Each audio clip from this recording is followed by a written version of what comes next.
What's up everybody, Matt Maran here for another car review. This is of course the 2021 Chevy Tahoe.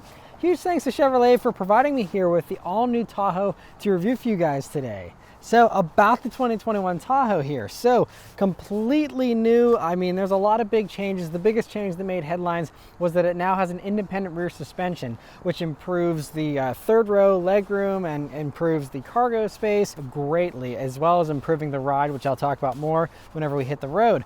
But it also grew by a good bit. So the wheelbase is now 4.9 inches longer. The vehicle overall is 6.7 inches longer.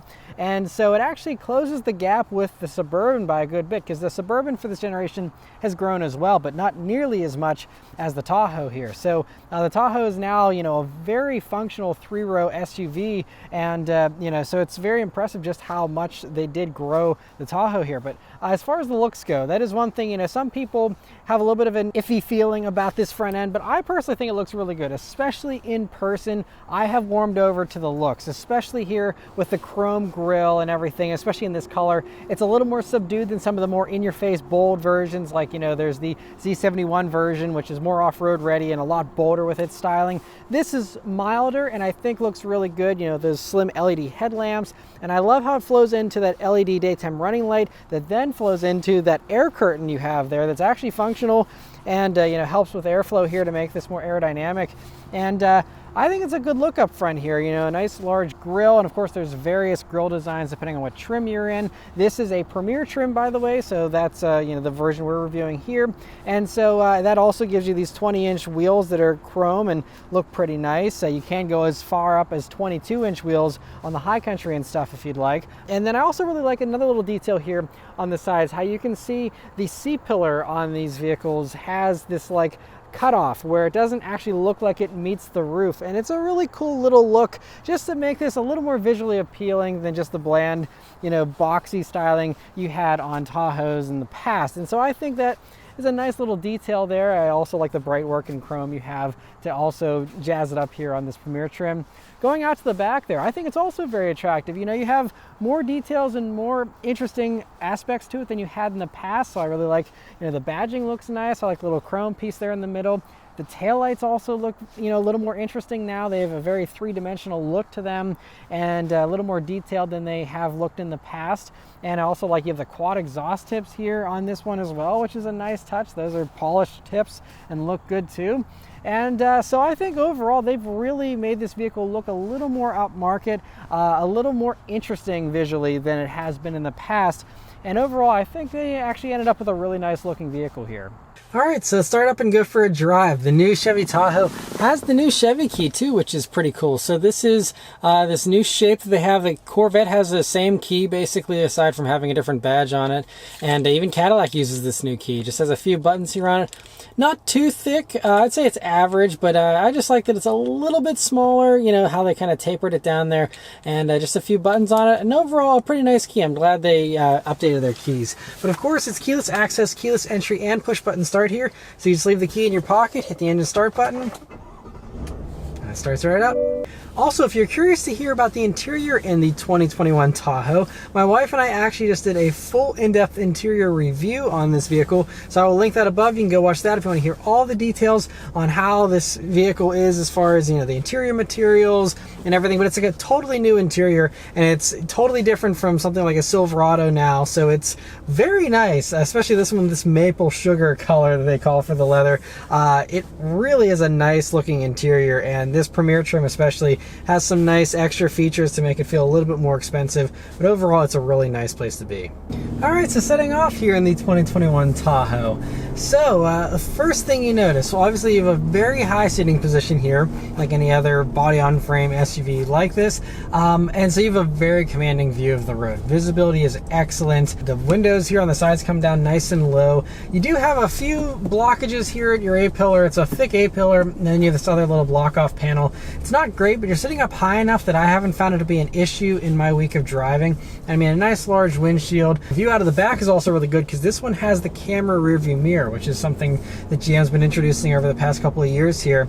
And that's an optional thing you don't have to have, and you don't even have to have it on. You can always flip it down and just use a normal mirror if you'd like. I think it's nice, especially if you're going to be using that third row a lot and having people in the way of your rear view with the third row and stuff. Then I think that would be money well spent. The only thing I will say is in my week of driving with that camera rear view mirror is that whenever it rains and stuff, it can get a little bit blocked up and a little bit blurry and stuff. And so, obviously, like I said, you have the actual mirror backup, so it's not the end of the world.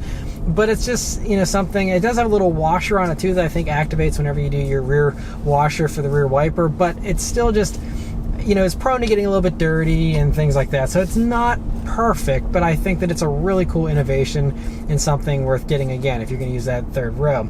Other things to note here, though, about the Tahoe. Well, that independent rear suspension really helps the ride quality here. They have a lot more adjustability with the suspension so that you're able to soak up bumps a little bit better. So I actually have noticed that it is a lot less jittery.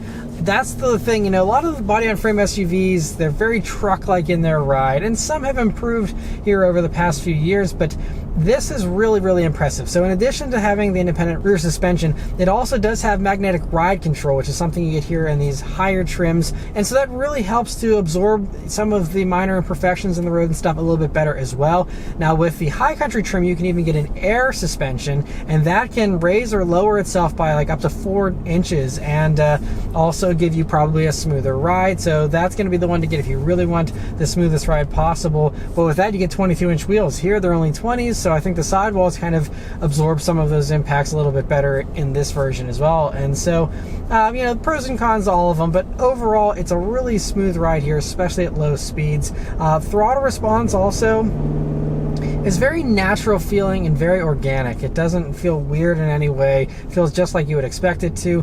Brakes also feel pretty good. They have a lot of travel. Whenever they do start biting, they do feel good, but I do wish it was a little quicker with its, response whenever you got on the brakes. But anyway, we're going to go ahead and put it over into the sport drive mode here. We're still in two-wheel drive mode. This is a four-wheel drive vehicle, at least the way this one's optioned. But anyway, let's turn down onto this back road here and see how it accelerates. And here we go.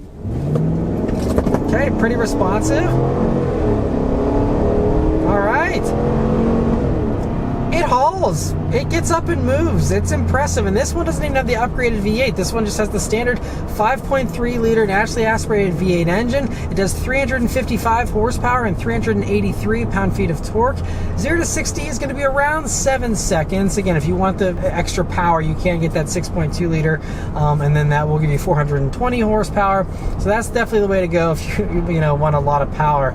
I don't think you're going to be wanting for power unless you're really a speed demon. This is going to be totally sufficient. I mean, it is still a V8 after all, and a lot of the competitors run turbo V6s and stuff, so having the immediate response of a naturally aspirated V8 in this does feel really good to have. It's also connected to this 10-speed automatic transmission that is very quick to respond, especially here in sport mode, but I haven't even been driving in sport mode the entire week. Just in normal mode, it's always very responsive. Now, it does like to engine brake a lot whenever you're going down hills, but aside from that, I really love the way that this transmission is set up too. It's very responsive, and so combined with the immediate throttle, the immediate engine response, I mean, everything just feels very good to drive from an accelerating and braking standpoint here in the Tahoe. And then now we're even on a little bit of a rougher road here.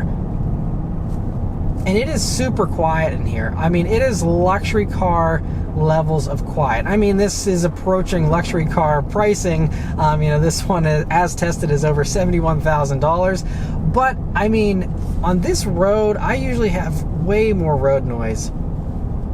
I mean, it's very, very dull. And on really perfectly smooth paved roads, I did notice a tiny bit of whistling around the mirrors from wind and stuff, but that's it. There is no road noise from the tires, and I mean, the wind noise is just, like I said, extremely minor, so not an issue whatsoever. And another thing that's very easy to do whenever I'm turning around in a parking lot right now, you have this 360 camera here in the Premier, which is great. It's HD surround vision, they call it, and that's especially nice to have, especially in a large vehicle vehicle like this, having, you know, a very good sense of how much space you have and all the parking sensors and everything as well really helps this, you know, to be a little bit more maneuverable and give you a little bit more confidence, which is definitely nice in a vehicle as large as this is. Other specs are the towing capacity is 8,400 pounds if you configure it correctly and do the, you know, towing package and all that kind of stuff. But that's pretty impressive that it can tow that much. It also has a payload of 1,834 pounds. So again, very, very capable. And so if you do actually need to do some pretty intense towing in your vehicle, you definitely can. And that's one of the huge perks here of these body-on-frame SUVs, and that's kind of one of the things you're probably paying a little bit extra for, but it's well worth it if you do actually plan to use that. But we're coming up some corners here, and let's see how the Tahoe handles with its new rear suspension here. So it's actually surprisingly flat. I mean, yeah, there's some lean for sure. I mean, it's still a body-on-frame big truck of an SUV, and I can kind of hear the tires wanting to, you know, protest a little bit, but honestly, it's doing a good job. I'm pleasantly surprised. This is a good bit better than a lot of other body-on-frame SUVs. And now some of the others, you know, still don't have independent rear suspensions, but stuff like a Lexus LX 570, Toyota Sequoia, those types of things, I don't think they handle as well as this does. I mean, again, this is not sporty really by any means, but for being something that weighs over 5,800 pounds, I don't have any complaints. I think this is actually pretty good. I mean, you have low limits for sure. You can't be overly confident. And if you do want something that's sporty in 3 rows, you're better off looking at some of the other luxury competitors. If you know, you like my favorite in the luxury segment that's reasonably priced is the Acura MDX. But also you have stuff like the BMW X7. You have Mercedes GLS. They all have their sportier versions that can be, you know, a sports car with 3 rows essentially, if that's what you're looking for. This is totally different. You know, this is all about towing, having the, you know, naturally aspirated V8, the very truck-based platform, and the very rugged you know, durability here of the Chevy. You'll be pleasantly surprised, especially if you're someone who's coming out of a previous generation Tahoe or Suburban. I mean, you know, it's been a while since I've driven one of those, but I've been shuttled around in them, you know, many times over the past several years, and you know, the ride in those is just way less smooth than it is here in this. I think that is the real big thing for me, is the ride quality is just so much better, so much quieter, and you know, there's no rattles in here, there's none of that. It just really feels well worth that price tag, actually. And if you ever want to do any kind of off-roading here in the Tahoe, I mean, this isn't the version to get. The Z71 version is going to be the better equipped version. But even here with the Premier, you still get a hill descent control. There's an off-road mode, and it also does have a limited slip differential to, you know, help give you better traction, all that kind of stuff. And so, you know, obviously, you could get the Z71 if you do want that off-road capability, but just know that, you know, all versions of the Tahoe here have a very capable 4-wheel drive system, good amount of ground clearance, all that kind of stuff. But another cool little touch that you do get here in the Tahoe is whenever you get the heads-up display. This has this massive 15-inch heads-up display, and one of the cool toys on it here is that it actually will show you your angle fore and aft, as well as side to side for whatever angle you're currently at, which is really fun when you're going around corners or just driving anywhere. It's like, I wonder what % this grade actually is, and you can actually have that right there on your heads-up display, as well as having your speed displayed, your speed limit, all that kind of stuff, safety information. It's really cool that it has all that. And speaking of safety tech, this vehicle is jam-packed with it. You know, like most vehicles here in the 2020s, tons and tons of safety stuff. And this Premier even has some optional extras. Like, so the blind spot monitoring is something you get here with the Premier trim. Like I said, the 360 cameras, the heads-up display. But it also has the usual stuff that you expect these days as well, like automatic emergency braking, which is an advanced version here because this one has this premium package added on to it, which gives you the advanced adaptive cruise control system. And I actually was able to try out the adaptive cruise, and I actually was able to do a little bit of stop and go congestion type driving with this system. And it's not the smoothest. It's a little abrupt with its braking. It's not as smooth as I would be if I was personally inching up in traffic and stuff, but it did do a good job. The only other little complaint I can say about the adaptive cruise is in stop and go traffic, whenever it does come to a complete stop, which it can do, it won't automatically resume once once the car in front of you starts going. So you have to hit the resume button here on the cruise controls, and that will then resume, you know, and it'll start accelerating and then slow back down again. But you have to do that every time it comes to a stop. So if you're in frequent stop and go, actual stop and go driving where it comes to a complete stop and then resumes, I think beyond a second or two, it's going to just stay stopped unless you intervene. So, you know, that's just one little thing, you know, where I think some of the other adaptive cruise systems will continue to inch up, you know, and won't just stop and, you know, leave it at that. So that's the only thing, but otherwise it's a nice adaptive cruise system. It also does have lane keep assist. The lane keeping assist actually worked really well too, so I was kind of surprised with that, because other GM vehicles, it's been kind of hit or miss recently in my experience. This one has worked pretty well. So it generally keeps a pretty good track of the road lines, but whenever it loses track, you know, it doesn't ding at you or something. Like Subaru, every time they lose track of the road lines, it has to ding at you like, oh no, we're not helping you anymore, like pay attention.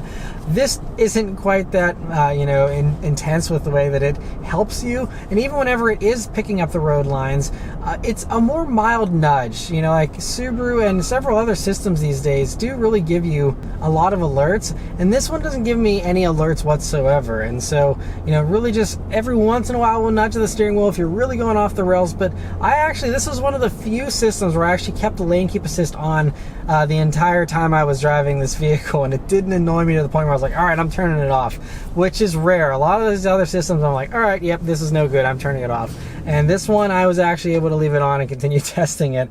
And so they're improving it, and I'm actually impressed, because, you know, it is also still hit or miss, because there are some times where it should be picking up the road lines. Like today is a beautiful clear day, and you know, the road lines are pretty clearly painted right now, and it's not picking up the road lines for some reason at this current moment. But then there was other times, for example, last night I was driving in like a monsoon of a rainstorm, and I could barely see the road lines, and it was picking up the road lines on the highway whenever I could barely even see them. And so there are other times where I'm like, wow, this system is really impressive. So it's, again, very hit or miss, but it has its moments of brilliance, and then other times where it just seems kind of dim-witted. So your experience may vary, but you know, it's a nice thing to have. And again, if you don't like it, you can turn it off, and I love that you can keep it turned off. You hit that button, you don't have to hit it every time you get in the car. It will stay off. So yeah, safety tech is fantastic. Then the other two things I really mentioned here about the Tahoe are its fuel economy and its pricing. So I managed to put 160 miles here on the Tahoe in my week of driving, and my fuel economy has been 15.1 mpg. It was hovering around 15.3 before I did some idling and filmed this interior and stuff, and so that is still a little bit lower than, you know, what I would have liked to see, because these are rated at 16 in the city, 20 on the highway, and 18 combined. And so I would have liked to see something closer to that 16, because I did do, I would say maybe 30 to 35% of my driving was highway miles. So it wasn't a perfect 50-50. So I wasn't expecting to get 18 mpg, but I was hoping to maybe get 16, since I was doing more than just city driving. It was mostly suburban back road driving and highway driving. So I still ended up, you know, at 15 here. That's not too bad though, because, you know, there's a lot of other SUVs, especially the body on frame stuff. I mean, a Ford Explorer with that EcoBoost engine with twin turbo V6, I think I got like 14 and a half in that or something. And then, you know, even some of these smaller unibody 3-row SUVs, some of those have been getting something around 16. Now, some of the higher ones do get about 18 in my experience, so it does depend. You know, a lot of those do use smaller V6 engines, but, you know, this is, I'd say, par for the course. I'm not impressed. But considering this is a V8 without any kind of turbos, it's naturally aspirated, and this is a big, heavy body on frame vehicle. It's, you know, a good bit heavier than stuff like, you know, Kia Telluride, Honda Pilot, those types of vehicles. And so, you know, I don't think 15 is all that bad, to be perfectly honest. I believe in Chevy's marketing materials, they do say this has a cylinder deactivation. I know in the 6.2 liter, I've experienced that in the Silverado that I reviewed recently. But, you know, with this, I haven't noticed any kind of cylinder deactivation going on. It hasn't told me that anything's been going on. So I don't know if the 5.3 doesn't get it or what. But regardless, you know, I think 15.1 is pretty good. And it does also have the auto stop start function, which worked pretty well. And you know, there was never too much of a lag between when it kicked on and when it actually started going and stuff, starting from a red light, things like that. It worked pretty well. So I actually left on the auto stop start, and that probably helped me, you know, with a little bit of the red light idling and stuff to bring that average up a little bit. But yeah, and then the last thing to mention here is the pricing of the Tahoes. So they start in the mid 50s for, you know, base version if you just really want a bare bones vehicle and stuff. But I think they do such a good job with these higher trims that if you can afford it and, you know, you do want those luxury features, I think a trim like this Premier trim is very much kind of the sweet spot of the lineup. The High Country is nice if you want the air ride and you want a few of the other toys. This does have a few things missing, like there's a power center console here that you can have it going forwards and backwards, which is a really cool party trick. Probably is fairly useful as well if you have people in that second row that want to, you know, access these cup holders up here and stuff. So that's one thing this doesn't have. There's a few other minor things, but I really don't think you're missing out on much by going for a Premier trim with this premium package over the High Country. But this one, as tested, is $71,380. So yes, it's a Chevy Tahoe that's over 70 grand. I know that kind of shocks some people, and I get that. But considering you have, you know, a much more usable third row, you have a very nice interior, everything is padded, everything feels pretty nice in here. It feels worthy of that price tag. Believe it or not, I mean, I'm telling you, it really does feel that nice to me. And especially when you've given the context of it being body on frame, it having, you know, the crazy tow capacity that it has, having the V8 that's going to run forever. You know, there's a lot of redeeming qualities here about this. And the great thing too, if you don't love the styling here of the Tahoe, because I know that's been something that's been a little bit controversial with some people, you can get the GMC Yukon for essentially the same money. And I think the styling in that is really attractive as well, and maybe looks even a little bit better than this Tahoe, I think. And so that's a great option as well, and it's going to be basically identical here for the interior as long as you don't get the Denali trim. The Denali trim of the Yukon is actually significantly different and looks even nicer, but this is going to be about what you're going to be getting in a Tahoe as well, aside from that Denali trim. It's nice you have two different styling choices as well, so that all things considered, you know, whether it's the styling or, you know, just the features you want and stuff, I think that you can really dial in one of these to fit exactly what it is you're looking for. And as long as you have the budget for it, I think it's a really solid choice. If for no other reason, just this V8. I mean, you know, everyone else is going to twin turbo V6s and all that kind of stuff these days. And I think there's something to be said for the naturally aspirated V8, because these things, especially, I mean, Chevy is legendary for their, you know, V8 engines just being bulletproof, running forever, indestructible. And Tahoes and Suburbans in general seem to be pretty indestructible as well. And so I think that continues on here with this new generation. Yes, you have more toys, and some of that stuff potentially could be a little bit more problematic than a simpler trim. So if you're worried about reliability, you can go for a simpler trim. But I think mechanically, this is going to be really solid, and you know, it's just going to give you probably sometimes better fuel economy than some of the twin turbo V6s as well, because once those start spooling up those turbos in the competing vehicles, that gas it just plummets. I mean, it sucks down gas so much faster in those turbos, so that if you actually use the turbos, you're going to be getting worse fuel economy probably, even though they test a little bit better sometimes. But yeah, so I think that Chevy's really played this well. I think giving people the more usable third row and all that kind of stuff, and still having very reliable bones here of, you know, the V8. This 10-speed auto seems to be really great. You have the body on frame durability, all that kind of stuff. I think it's, you know, a really great package the way it is. So anyway, huge thanks to Chevy for providing me here with the new Tahoe to review for you guys today. Let me know your thoughts on the Tahoe in the comments below. Thank you guys very much for watching. I'll see you on the next one. Take care.